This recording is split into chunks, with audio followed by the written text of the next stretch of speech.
God bless you. God bless you all. We have to be. This is a warning message for all Christians. We have to be very careful. இந்த நாட்கள்ல வந்து நாங்கள் மிகவும் எச்சரிக்கையுள்ளவர்களாக இருக்கோம். தெளிந்த புத்தி Bible சொல்லப்படுகிறது. பால் இதை குறித்து சொல்லும் பொழுது, அப்போஸ்தலர் பால் சொல்லும் பொழுது தெளிந்த புத்தி உள்ளவர்களாக இருங்கள் என்று சொல்லப்படுகிறது. ஏன்னு சொன்னால் இது நம்முடைய தெளிந்த புத்தி என்றதால் நம்முடைய பிசிக்கல் பாடியில் இருக்கிற புத்தியை பற்றி சொல்லப்படுகிறது. நம்முடைய ஆவிக்குரிய காரியத்திலையும் நாம் தெளிந்தவர்களாக நாங்கள் இருக்க வேண்டும். இன்னர் மேன்ல வந்து நாங்கள் தெளிந்த சிந்தை உள்ளவர்களாக இருக்கணும். சோல்ல வந்து தெளிந்த சோல் இந்த மைண்ட்ல வந்து தெளிந்த சிந்தை, அதாவது அந்த மைண்ட்ன்றது வந்து சோல்ல இருக்கிறது. ஏன் காரணம் என்னென்றால் நாங்கள் நம்மை சுற்றி என்ன நடக்கிறது? கிறிஸ்தவர்கள் 2.4 billion Christians around the world. ஆனால் எத்தனை கிறிஸ்தவர்கள் வந்து இயேசு கிறிஸ்துவை தேவனாகவும் இரட்சகராகவும் ஏற்றிருக்கிறீர்கள், அறிந்திருக்கிறீர்கள், மிகவும் தெளிவோடு இருக்கிறீர்கள். நீங்கள் என்ன ரிலிஜனாக இருங்கள், கேத்தலிக்கா இருங்கள், ஆங்கிலிக்கனா இருங்கள், புரொட்டஸ்டன்ட் ஆயிருங்கள், பெண்டிகோஸ்டா இருங்கள், எந்த சபைகளை ருத்ரனியனா இருங்கள், எந்த ரிலிஜனா இருக்கலாம், ஆர்த்தடாக்ஸ் கிறிஸ்டியன்ஸா இருங்கள், டசன்ட் மேட்டர். நீங்கள் கடவுளை பற்றி நீங்கள் எவ்வளவு அறிந்திருக்கிறீர்கள்? Who is your Lord? இன்றைய மற்ற ரிலிஜன்கள் பார்த்து கிறிஸ்தவர்களை பார்த்து ஏளனம் செய்கிற அளவிலே நாங்கள் கிறிஸ்தவர்கள் நாங்கள் இருக்கிறோம், கேவலப்படுத்துகிறார்கள். இன்று வந்த குர்ஆன் 1400 வருஷங்கள் முகமதிலிருந்து உருவாக்கப்பட்ட இந்த புத்தகத்திலிருந்து தெளிவில்லாத ஒரு புத்தகத்திலிருந்து நான் சில காலங்களாக குர்ஆனை பற்றி சில காரியங்களை அறிந்து கொள்ள, இவர்கள் எதை சொல்ல வருகிறார்கள் என்றதை பற்றி அறியறதுக்காக சில காலங்கள் நான் இதோட மினக்கட்டிருக்கிறேன். மிகவும் ஆபத்தான ஒரு ரிலிஜன் ஆக மாறிக்கொண்டிருக்கிறது. கிறிஸ்தவர்கள் வந்து உங்களுடைய சத்தியம் தெரியாததினால இந்த காரியங்களுக்கு பின்னாலே நீங்கள் அடிபட்டு செல்லாதபடி எச்சரிக்கையான இந்த செய்தியை நான் உங்களுக்கு தருகிறேன். முதலாவது, கிறிஸ்டியானிட்டி அல்லது கிறிஸ்தவம் எப்படி உருவானது? கிறிஸ்தவம் ஒரு ரிலிஜனா என்று கேட்டால் நீங்கள் என்ன பதில் நீங்கள் வைத்திருக்கிறீர்கள்? இது எப்படி உருவாக்கப்பட்டது, எப்படி உருவானது? இயேசு கிறிஸ்து என்ற அடித்தளம், அந்த ராக், அந்த பாறை மேலே கட்டப்பட்டதுதான் இந்த சபை. இந்த சபை வருமனே சாதாரணமாக ஒரு மனிதன் வந்து உருவாக்கிறது அல்ல. தேவகுமாரன், சர்வ பலமுள்ள தேவன், வார்த்தையின் வடிவம் என்று சொல்லப்படுகிற கிறிஸ்துவு கூடாக இந்த சபை, இந்த காரியம் உருவாக்கப்பட்டது. எப்படி என்றால் அவரை தேவனாகவும் இரட்சகராகவும் ஏற்றுக்கொண்ட பிறகவே ஒருவர் கிறிஸ்தவனாக நாங்கள் மாற முடியும். நாங்களாக வந்து கிறிஸ்தவர் சமயத்தை நாடி போகவில்லை. கிறிஸ்தவர்கள், அதாவது கடவுள் நம்மை அழைத்ததின் நிமித்தம், பிதா தன்னிடத்தில் அழைத்ததின் நிமித்தமாக நாங்கள் பிதாவிடத்தில் சென்றோம். அப்பொழுதுதான் குமாரன் யார் என்பது நமக்கு காண்பிக்கப்படுகிறது. அப்ப குமாரன் என்னும் பொழுது கிறிஸ்தவம் என்பது திருத்துவம் உடைய காரியத்துக்கூடாக இது வெளிப்படுத்தப்படுகிறது. கிறிஸ்தவம் திருத்துவம் என்ற காரியத்துக்கூடாக வெளிப்படுத்தப்படுகிறது. அவை கிறிஸ்தவம் என்று சொல்லும் பொழுது நாங்கள் வந்து திருத்துவம் உள்ள 3 பேர் ஒன்றான மெய்தவனாகிய கர்த்தரை நாங்கள் சபிக்கிறோம். அதான் கிறிஸ்தவம். கிறிஸ்தவம் வந்து இயேசு கிறிஸ்து தேவனாகவும் இரட்சகராகவும் ஏற்றுக்கொண்ட பின்பதாகவே கிறிஸ்தவம், நாங்கள் கிறிஸ்டியனாக நாங்கள் மாற்றப்படுகிறோம். நாங்கள் அவரை போல, அவருடைய சாயலுக்கொப்பாக, அவருடைய தன்மைக்கு ஏற்ற விதத்துல தேவன் இந்த உலகத்திலே சரீர பிரகாரமாக எப்படி வெளிப்படுத்தி எப்படி இந்த உலகத்தில் வாழ்ந்து காட்டினாரோ அந்த காரியம் அதை போல நாங்கள் வாழ வேண்டும். தேவன் இந்த உலகத்திலே பூமியிலே குமாரனாக இறங்கி வந்தார். அப்ப இந்த காரியத்துல வந்து இஸ்லாமிக் ரிலிஜன் வந்து சொல்லப்படுகிற சில காரியங்கள், தவறான பொதுகள், தவறான teaching, the false teaching and false accusation they are bringing. பல இடங்களில் வந்து பல செய்திகளை பார்க்கும் பொழுது மிகவும் வேதனையாகவும் கவலையாகவும் இருக்கிறது. தேவர் கிறிஸ்தவர்கள், we have a perfect scripture in our hand. நமக்கு மிகவும் வல்லமையாகவும் தெளிந்ததாகவும் தெளிவுள்ளதுமான தேவ வாக்கியங்கள் நம்முடைய கையிலே கொடுக்கப்பட்டது பைபிளாக. இதை விட மேலானது ஒன்று வருடத்தில் நாங்கள் தேடி பெற்றுக் கொள்ள முடியாது. பரிசுத்த வேதாமத்திலே வந்து சொல்லப்படுகிற 4 புத்தகங்கள், காஸ்பல் என்று சொல்லப்படுகிற முக்கியமான புத்தகங்கள், அது வந்து கரப்டட் என்று இஸ்லாமில் சொல்லப்படுகிறது. ஒரு நாளும் they didn't have it. Muhammad அதை வாசித்ததும் இல்லை, முஹம்மதுக்கு வாசிக்கவும் தெரியாது. அப்ப இதை கரப்டட் என்று சொன்னது யார்? அப்படின்னா இதோட ஒரிஜின் எங்கே? பிசாசின் போதனைகள். கவனம், எச்சரிக்கையா இருங்கள்.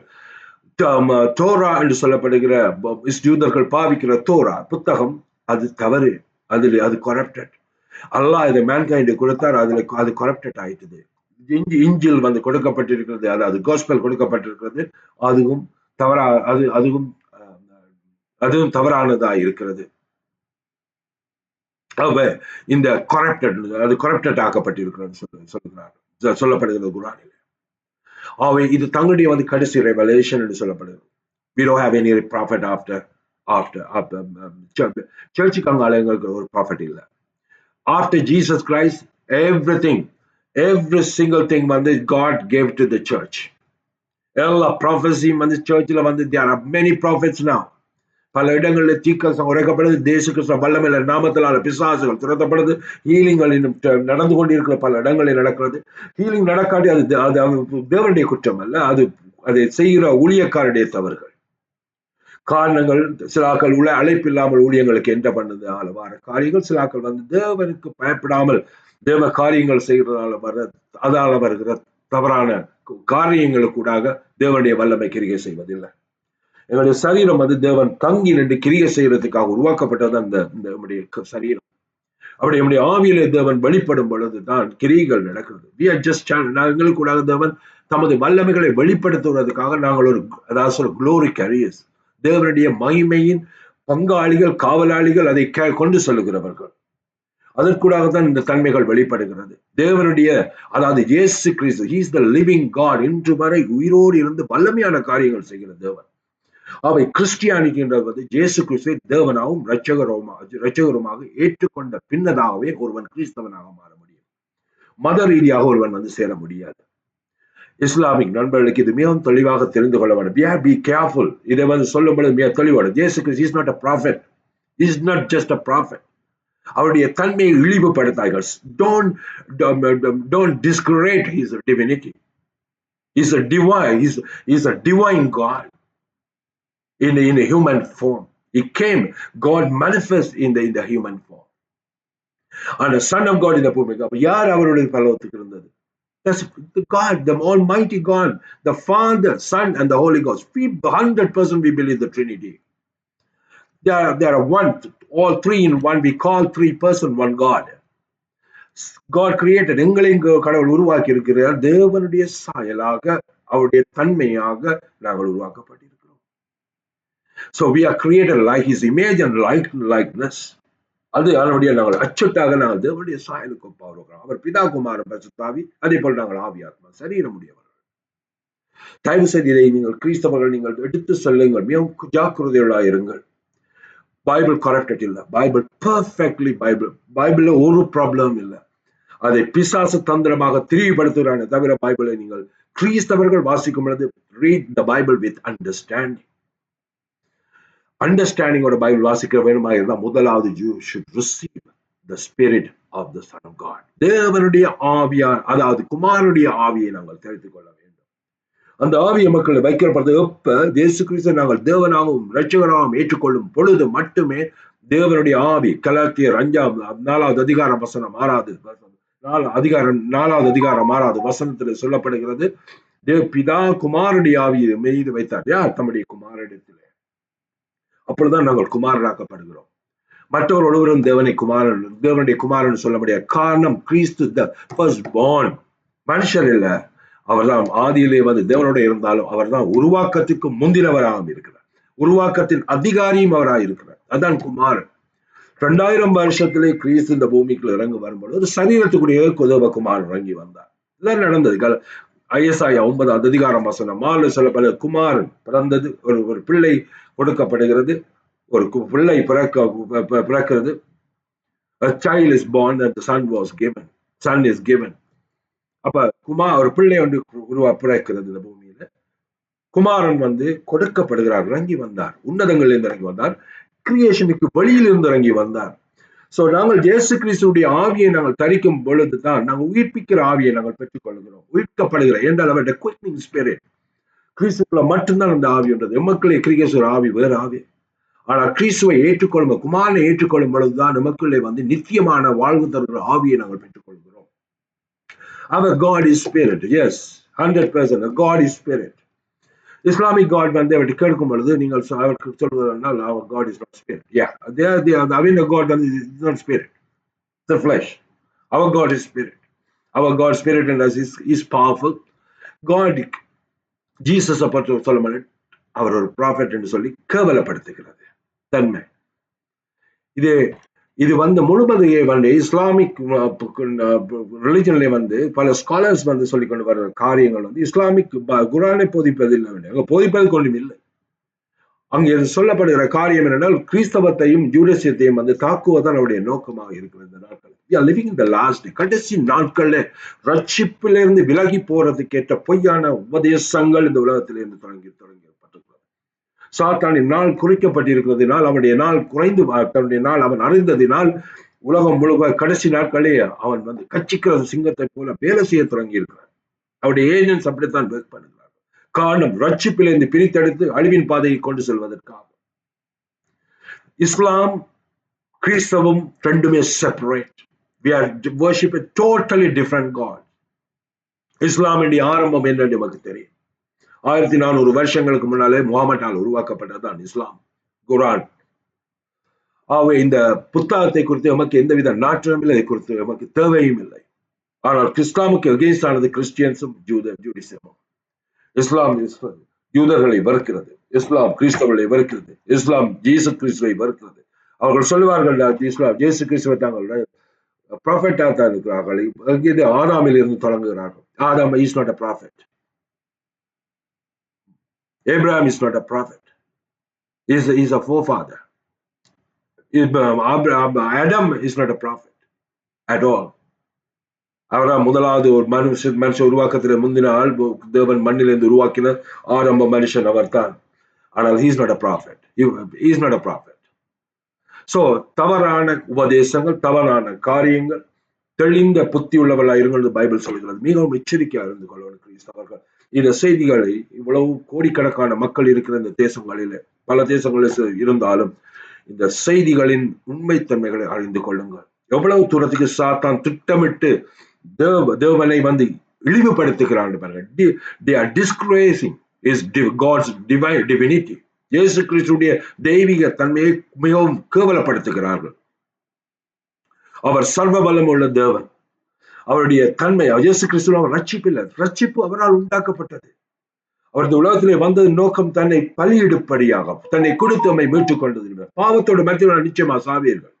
நம்முடைய இதயம், நம்முடைய ஆத்மா செத்த ஆத்மா இருக்கிற இயேசு கிறிஸ்துவை ரிசீவ் பண்ணும் வரை the spirit of the son of God இல்லாவிட்டால், தேவனுடைய குமாரனுடைய ஆவி இல்லாதவன் செத்த ஆத்மா உடையவனாக இருக்கிறான். இரண்டாவது மரணமான நரகத்துக்கு செல்லும்படியாக வைக்கப்பட்டிருக்கிறது. இயேசு கிறிஸ்துவை ஏற்றுக்கொள்ளும்படிய பாவத்திலே ஆதாமிலிருந்து இயேசு கிறிஸ்து வரையும் பாவத்தினாலே மரித்து போயிருக்கிறோம். எங்கே சரீரம் உயிரோடையான இருக்கிறது. அப்ப எதிலே மரித்து இருக்கிறோம்? நம்முடைய ஆத்மா. அது மரித்த ஆத்மாவே இருக்கிறது.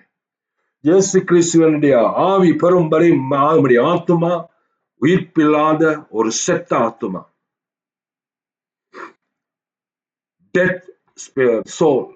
அந்த சோல்ல ஒன்றுமே இல்லை, மரித்தது. அது அழிவுக்கு ஏற்ற பாதையை வைக்கப்பட்டிருக்கிறது.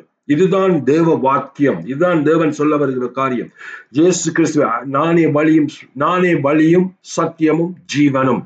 அவர்தான் அந்த பல்லவத்துக்கான ஜீவன் என்று சொல்லப்படுகிற உயிர்த்தெழுதலின் ஜீவன். உயிர்ப்பும் உயிர்த்தெழுதலும் நானே. So அவர்தான் இந்த spirit of the quickening spirit. He is the resurrection. உயிர்த்தெழுதலும் அவர்தான். அவருடைய ஆவி இல்லாதவன் நிச்சயமாக உயிர்த்தெழ முடியாது. அது எவ்வளவுதான் நல்ல காரியங்கள் செய்தாலும் உலகத்துல தேவனுடைய இயேசு கிறிஸ்துடைய ஆவி இல்லாதவன். இது சத்தியம் மிகவும் தெளிவாகவும் மிகவும் விவரமாகவும் இதை குறித்த செய்திகள் வருகிறது. இதை பல பேர் நீங்கள் அலட்சியப்படுத்தலாம். இது மத மாற்றம் அல்ல. ஒரு மனுஷன் மரித்த ஆத்மா உள்ளவன் உயிர்ப்படைய செய்கிறார். உயிர்ப்படையும் பொழுதுதான் இயேசு கிறிஸ்து யார் என்று அறிந்து கொள்கிறார்கள். பிதா ஒருவனை வாரிக்கொள்ளும் வரை குமாரனை ஒருவன் மரியார் என்று வசனம் சொல்கிறது. அவன் இந்த கால் நீங்களா கேட்க வேண்டும். ஆண்டவரே, என்னை அழைத்துக் கொள்வீர்களா? என்னை அழைத்துக் கொள்ளுங்கள். நான் குமாரனுடைய இயேசு கிறிஸ்து தேவனாக நான் அறிந்து கொள்ள நான் ஆசைப்படுகிறேன். அவரு எல்லாத்தையும் நீங்கள் அவருடைய தேவனை நான் உங்களை அறிந்து கொள்ள வேண்டும். இயேசுவை உண்மையான தேவனா நான் அறிந்து கொள்ள விரும்புகிறேன். கேளுங்கள் தரப்படும், தட்டுங்கள் திறப்படும், தேடுங்கள் கண்டடைவீர்கள். ஆனா இதை விட்டுப்பட்டு நாங்கள் வைராக்கியமாக மத வர்க்கங்களை ஃபெனாட்டிக்ஸாக இருப்போமா இருந்தார், மத குரோதம் பிடித்தவர்களா இருப்போமா, மத ஸ்பிரிட் ரிலிஜியஸ் ஸ்பிரிட்டா இருப்போமா இருந்தார், உங்களுடைய தன்மை தேவனுக்கு பிரயோசனம் இல்லாத விருப்பப்படாத வறுக்க தன்மையாக இருப்பீர்கள். தேவன் எந்த மதத்தை பற்றி அவர் பார்க்கவில்லை. அவர் உண்மையாக தேவனை அறிகிற இடத்திலே தம்மை வெளிப்படுத்துவார். தம்மை தேடுகிறவர்கள் நிச்சயமாக அவரை தேடுகிறவர்கள் கண்டடைவார்கள். தயவு செய்து பொய்யான செய்திகள், பொய்யான உபதேசங்கள், பொய்யான புத்தகங்கள், பொய்யான தீர்க்க தரிசனங்கள், பைபிள்ல தேவன் இயேசு கிறிஸ்து சபைக்கு பாரத்தை கொடுத்த பிறகு நமக்கு எந்த விதமான தீர்க்க தரிசனம் இல்லை. There's no revelation after Bible. There's no period. There's no other revelation after Bible. நமக்கு ஒரு காரியம், சபைக்குடையில அவர் மிகவும் தெளிவாக சபையை உருவாக்கினார், சபைக்கூடாக செய்தியை வைத்திருக்கிறார். அதுக்கு பின்னர் சபையை வழிநடத்துக்கு பரிசுத்த ஆவியானவர் இருக்கிறார். சபையை வழிநடத்துக்கு பல தீர்க்கதரிசிகள் இருக்கிறார்கள், பல போதகர்கள் இருக்கிறார்கள், டீச்சர்ஸ் இருக்கிறார்கள், அப்போஸ்டல்ஸ் இருக்கிறார்கள். சபை மிகவும் ஒழுங்குபடுத்தப்பட்டு மிகவும் தெளிவான வழிநடத்தப்படுகிறது. ஆனால் டேக்கில் தேவனுடைய சத்தியத்தை அறிய விரும்பாதவர்களும், சத்தியத்திலே தள்ளி இருக்கிறவர்களும், தேவ நாலேஜ், தேவ அறிவை பெற்றுக்கொள்ள விருப்பமில்லாத இடத்திலே தான் இந்த வஞ்சிக்கிற ஆவிகள் கிரியை செய்கிறது. இந்த வஞ்சிக்கிற ஆவி யார் கிரியை செய்தால், தேவனுடைய அறிவை நீ வரித்தாய், நான் உன்னுடைய பிள்ளைகளை வறுத்தேன். என்னுடைய மக்கள், அறிவில்லாத மக்கள் அழிந்து போகிறார்கள். நீங்கள் தேவனுடைய பைபிள் நாலேஜஸ், பைபிளை பற்றி வாசிக்கிறது மட்டும் சொல்லல, தேவனுடைய சத்தியத்தை அறிகிற அறிவை நீங்கள் வெறுத்தீர்கள். ஆனபடியால் உங்களுடைய அதனால் நீங்கள் அழிந்து போகிறீர்கள். கிறிஸ்தவர்களே, 2.4 billions of people around the world. Be careful. Prepare. God is coming. God is coming. நீங்கள் எத்தனை பேர் வருங்கையோடு நீங்கள் தேவனிடத்தில் செல்லாதீர்கள். நாளைக்கு ரப்ஷன் நடந்தால், அன்றைக்கு ரப்ஷன் நடந்தால் நீங்கள் எத்தனை ஆத்மாக்களை நீங்கள் கடவுளுக்கு கொண்டு சேர்க்க போறீர்கள். உங்களுடைய சுற்றி இருக்கிறவர்கள் நீங்கள் பொறுப்பு. உங்களுடைய ஃப்ரெண்ட்ஸ் சர்க்கிளுக்கு நீங்க பொறுப்பு. ஒரு தரம் என்றாலும் சத்தியம் சொல்லி இருக்கிறீர்களா? எத்தனை பேருடைய தேவனை பற்றி நீங்க பாருங்க. இயேசு கிறிஸ்துவோட மகத்துவத்தை பற்றி எப்படி பாருங்கள். என் நாடுகள் என் சத்தத்தை கேட்கும். எஸ், அவரை நீங்கள் என் நாடுகள் அவருடைய ஆடுகள் இருந்தால் நிச்சயம் அவருடைய சத்தத்தை நீங்கள் கேட்பீர்கள். இயேசு கிறிஸ்து வரும் ஒரு தீர்க்கதரிசி அல்ல. தீர்க்கதரிசிக்கெல்லாம் அவர் தேவன். He is God of universe. சகல உருவாக்கத்தின் அதிகாரி. கொலோசியர் 15 முதலாம் அதிகாரம் 15-16 வசனங்கள். அவர் பிதா ரூபி, அவருடைய அடையாளமாக இயேசு கிறிஸ்து வெளிப்படுகிறார். He is the image of the invisible God. So கிறிஸ்துவை பற்றி சொல்லணும்னா பல காரியங்கள் சொல்ல முடியும். I encountered with him 18 years. தேவனை நேரடியாக தரிசனத்தினால் இந்த காரியங்கள் இவர்கள் சொல்லுகிற பேச்சுகளை கேட்கும் குழந்தை பிள்ளைத்தனமாகவும், அது எப்படி சொல்லுவான்னு எனக்கு தெரியவில்லை. I am doing it ministry powerfully by the grace of God. டெலிவரன்ஸ்களாக இருக்கட்டும், தேவ வார்த்தைகளாக இருக்கட்டும், சத்தியத்தை சத்தியம் இந்த கிளாஸ் டேஸ்ல சபைகள் இந்த காலத்தை குறித்து சபைகளை செய்திகளை கொடுக்காதனால் பல இடங்களில் சபை இடரப்படுகிறது. செய்திகள் இந்த காலத்துக்குரிய செய்திகள் சபைகளில் கொடுக்கப்படுவதில்லை. காரணம், தேவ வல்லமைகள் பல இடங்களில் வேலை செய்யாமல் போன காரணம் கீழ்ப்படிவில்லாத ஊழியக்காரர்கள், அழைப்பில்லாமல் ஊழியத்தில் ஏறிக்கொண்டவர்கள், சத்தியத்தை அறியாதவர்கள், தேவனுடைய என்கவுண்டர்ஸ் இல்லாதவர்கள். அவ எப்படியான இடத்துல தேவ வல்லமை கிரியை செய்யாது. தேவனுடைய அழைப்பை ஏற்றுக்கொண்ட தேவனுடைய சத்தியம், அவருடைய கட்டளைகளுக்கு கீழ்ப்படிவது. என்னை நேசிக்கிறவன் என் கட்டளைகளை கை கொள்வான் என்று வசனம் சொல்கிறது.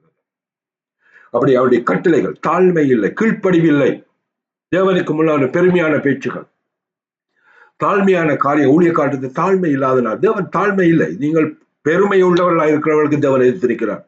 நீங்கள் ஒருபோதும் ஊழியக்காரர்களை நீங்கள் ஒருபோதும் தேவனுடைய காரியத்திலே நீங்கள் வல்லமையோடு கிரியை செய்ய முடியாது. பெருமையின் நாவி நீங்கள் உள்ளத்தில் இருந்தார். உண்மையான கீழ்ப்படிவுள்ளவரான தாழ்மை உள்ளவர்களுடைய தேவன் கிருபையை ஊற்றுகிறார். கிருபை கூடாகவே வல்லமைகள் பொழியப்படுகிறது. பல பேர், பல இடங்கள், பல ஊழியர்கள், பல பாஸ்டர்ஸ் எல்லோரும் பார்த்திருக்கிறேன். என்ன பொறுத்தவரை என்னுடைய தனிப்பட்ட கருத்துல சொல்லுகிறேன், பல இடங்களில் வல்லமை கிரியை செய்யாத நோக்கம், கீழ்ப்படிவில்லை, ஊழியக்காரர்கள் விசுவாசிகள் இல்லை. பல இடங்கள்ல அறிவு சார்ந்த, தேவ சார்ந்த அறிவு, தேவன் பேசுகிற வார்த்தை கூடாக வெளிப்படுத்துகிற சுவிசேஷ அறிவு. வசனம் சொல்லுகிறது, the faith comes from hearing the word of God. The faith comes by hearing the word of God, not reading the word of God. தேவனுடைய வார்த்தை வாசிப்பதால் அல்ல, கேட்பதினால் தான் faith increase பண்ணுது. faith வருகிறது, விசுவாசம் வருகிறது தேவனுடைய வார்த்தையை கேட்பதினால். So there are many things. Scriptures, Bible, it's a beautiful book. The Bible was written by the inspiration of the Holy Spirit. அவர்தான் அந்த பைபிளுடைய author. அவர் தன்னுடைய பிள்ளைகளுக்கூடாக அவருடைய உத்வேகம், அவர் உந்தி அந்த புத்தகத்தை அவர் எழுத பண்ணினார். It's not word. பைபிள் வார்த்தையை நோக்கி நகர்த்துகிறது, வார்த்தையை நாங்கள் அறிந்து கொள்ளுகிறதுக்காக. வார்த்தை எப்படி வருகிறது என்றால், தேவன் ஒவ்வொரு நாளும் தம்முடைய பாதத்தடியில் இருக்கிற பிள்ளைகளோடு பேசுகிறது தான் தேவனுடைய வார்த்தை. 1 சாமுவேல் 3வது அதிகாரம் வசனம் 2-3 சொல்லப்படுகிறது, தேவனுடைய வார்த்தைக்கு பஞ்சம் உண்டாயிருந்தது, தரிசனங்கள் இல்லை. ஏன்? அந்த தோரா இருந்தது, ஸ்கிரிப்சர் இருந்தது. ஏன் அப்படி தேவன் அதை சொல்லுகிறார்? தேவனுடைய வார்த்தை அன்றென்றால் கொடுக்கப்படுகிற வார்த்தை, the revelation of God, வெளிப்பாடுகள். So there are many things.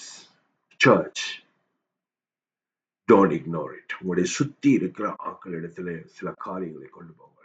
இல்லாட்டி இப்படியான ஓநாய்களுக்கு இடத்துல அம்பிட்டுக் கொள்வீர்கள். பொய்யான புரட்டு சனமான செய்திகளுக்குள்ளே நீங்கள் அவுப்பட்டு விடாதீர்கள். என்னை ஒருவரும் தேவனுடைய வார்த்தையில என்னை ஏமாற்ற முடியாது. I don't care. யாரை பற்றியும் எனக்கு கரையில. நான் தேவனுடைய நேரடிய தரிசனத்தினால் அது மட்டுமல்ல, பல encounters, beautiful encounters I had it. எனக்கு காரியங்களை தேவன் வெளிப்படுத்தி இருக்கிறார். எல்லாவிடத்தையும் மேலாக சேருபீன்களுடைய என்கவுண்டருக்கு மூடாக வெளிப்படுத்தின காரியங்கள் மிக அதிகமான காரியம். என்னை டிலிவரன்ஸ் நடத்தினது இந்த உலகத்துல இல்லை, வேறொரு ஆவி உலகத்திலே தேவன் என்னை டிலிவரன்ஸ் எனக்கு செய்தது என் தேவனே, என் கர்த்தர் இயேசு கிறிஸ்துவே. அது மட்டுமல்ல, இந்த நாட்களை தெரிந்து கொள்ளுங்கள். இந்த காலங்களே, இந்த நாள் 29th கனடாவில் December 29th 2024 2024-25 is going to be a horrible time. year இருக்க போகுது. But Christians, கடவுளோட இணைஞ்சிருங்கள். Fly with him. நீங்கள் அவரோடு சேர்ந்து அவருக்காக காத்திருங்கள். இந்த 31ஆம் தேதி இரவு 31st night கடவுளுக்காக காத்திருங்கள். ஆண்டவர் என்ன சொல்லுகிறான்னு செய்யுங்கள், ரெடி பண்ணுங்கள். எங்களுடைய ஜேர்னி அதி சீக்கிரமா எந்த நேரமும் நடக்கலாம். ஆகவே தயார்படுத்தும். உங்களை சுற்றி இருக்கிற மக்கள் எத்தனை பேரை நீங்கள் வருங்கையா போகாதீங்க. தயவு செய்து இன்றைக்கு ரப்ஷன் நடந்து நாங்கள் எடுக்கப்பட்டால் நாங்கள் போகும்போது எத்தனை ஆத்மாக்களும் செய்தியாவது கொடுத்துட்டு சொல்கிறோம் என்றது நீங்கள் அறிந்து கொள்ள, நீங்கள் இதை நிச்சயமாக நீங்கள் அதை கேட்டுக்கொள்ள வேண்டும். எத்தனை பேர் நீங்களே கேட்டுக்கொள்ளுங்கள். எத்தனை பேருக்கு நான் சத்தியத்தை சொல்லிருக்கேன், எத்தனை பேரை நான் தேவனிடத்திலே கொண்டு வந்திருக்கேன், எத்தனை பேர் ரட்சிப்படைய போறாங்க, அல்லாட்டி அழிவின் பாதைக்கு விட்டுட்டு போறோமா? அவர்கள் இன்னும் அறியவில்லை, அதனால் அவர்களுக்கு பைத்தியமாக இருக்கலாம். ஆனால் அறிந்த நீங்கள் எத்தனை பேருக்கு செய்திகளை கொடுக்கிறீர்கள்? 2.4 பில்லியன் கிறிஸ்டியன்ஸ். உலக பாப்புலேஷன் 8 பில்லியன். ஒரு ஆள் ஒரு நாளுக்கு, அல்லாட்டி ஒரு ஆள் ஒரு மாதத்துக்கு 3 பேருக்கு சொன்னால், அல்லது 4 பேருக்கு சொன்னீங்களா இருந்தால் 8 பில்லியன் ஆக்களுக்கு ரீச் ஆகாதா? ஆனால் நாங்கள் சொல்ல வேண்டியது நம்முடைய கடமை. அவர்கள் அதை ஏற்றுக்கொள்வது அது அவருடைய பிரச்சனை. ஆனால் கர்த்தர் சொல்ல நாங்கள் நம்மளை அறிவித்து விடுங்கள். ஒரு தரம் சொன்னால் போதும், 2வது சொல்லுங்க, அது உங்களுடைய இஷ்டம். மிச்சம் ஜெபத்தில் வைத்துக் கொள்ளுங்கள். கர்த்தர் தாமே உங்களை ஆசீர்வதிப்பார். இந்த நாளில், இந்த வருகிற காலங்கள் நேர்த்தியாகவும் தேவனுடைய வல்லமை கூடாகவும் நீங்கள் வழிநடத்தப்பட வேண்டும் என்று தேவனிடத்தில் நான் வாஞ்சிக்கிறேன். இதை கேட்கிறவர்கள் தயவு செய்த செய்தியை மற்றவர்கள் பகிர்ந்து கொள்ளுங்கள். நிச்சயமாக கர்த்தர் உங்களை ஆசீர்வதிப்பார். இந்த செய்திகளை லைக் பண்ணி ஷேர் பண்ணுங்க. பல பேருக்கு இது போக வேண்டும். இந்த நாட்கள் கொடியதாகவும் பயங்கரமானதாகவும் இருக்கிறதுனால எங்களுடைய புத்திகளை நீங்கள் அதாவது தெளிந்த புத்தி உள்ளவளாக இருக்க சொல்லி வசனம் சொல்லுகிறது. தெளிந்த புத்தி உள்ளவளாக இருங்கள், எச்சரிக்கையாகவும் ஜாக்கிரதையோடும் தேவனுடைய சன்னிதானத்திலே பயபக்தியோடும் உண்மையோடும் இருங்கள். உலக பொய்யில்லாத எண்ணங்கள், பொல்லாத காரியங்கள் விட்டு விலகுங்கள்.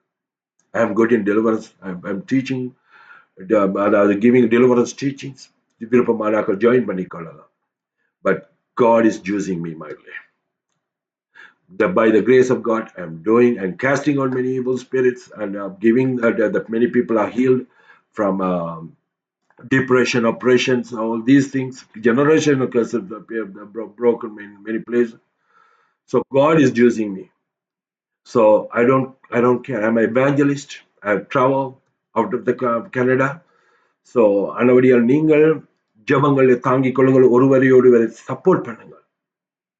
என்னுடைய வாஞ்சைகள் எல்லாம் ஒருவரும் அழிந்து போகக்கூடாது என்னுடைய வாஞ்சை மட்டும்தான் எனக்கு. காரணம், நரகத்துக்கு நான் சொந்த வந்த நேரம் 18 வருஷம், 18 இயர்ஸுக்கு முதல். அந்த இடத்துல எங்களுடைய enemy கூடிய போகக்கூடாது. Even our enemy should not go there. அதுக்காக ஜெபியுங்கள். இதை பார்க்க சில பேருக்கு பைத்தியகாரமான இருக்கலாம், ஆனால் இது நியம். இதை காண்கிற பல பேர் உங்களது தனிப்பட்ட ரீதியில் சில காரியங்கள் நீங்கள் கடந்து சென்றிருப்பீர்கள் நம்புகிறேன். கர்த்தர் தாமே உங்களை ஆசீர்வதிப்பார். உங்களுடைய குடும்பங்கள் ஆசீர்வதிக்கப்படும். பிள்ளைகள் குடும்பங்களுக்குள்ளே பிரிவினைகள் உண்டாக்குற அசுத்தாவின் கிரிகள் இயேசுவின் நாமத்தில் உடைக்கப்படுவதாக. சாப கட்டுகள் உடைக்கப்படுவதாக. நோய் நடிகளை தொடர்ச்சியாக நீங்கள் சிக்கொண்டிருந்தால் இயேசுவின் பலமுள்ள நாமத்திலே இந்த இயேசு கிறிஸ்துடைய நாமத்துக்கூடாக அவருடைய வெளிப்படுகிற அவருடைய ஆவிக்கூடாக அவருடைய the spirit of light அவங்களுடைய சரீரத்துக்குள்ளே கடந்து வர கடவுளாக ரிசீவ் பண்ணிக்கொள்ளுங்க. the healing இயேசு கிறிஸ்து பலமுள்ள நாமத்தில் ஜெபிக்கிறேன். உங்கள் சகோதரரையும் ஒப்பு தருகிறேன். எங்கள் நல்ல தகப்பனே. God bless you all.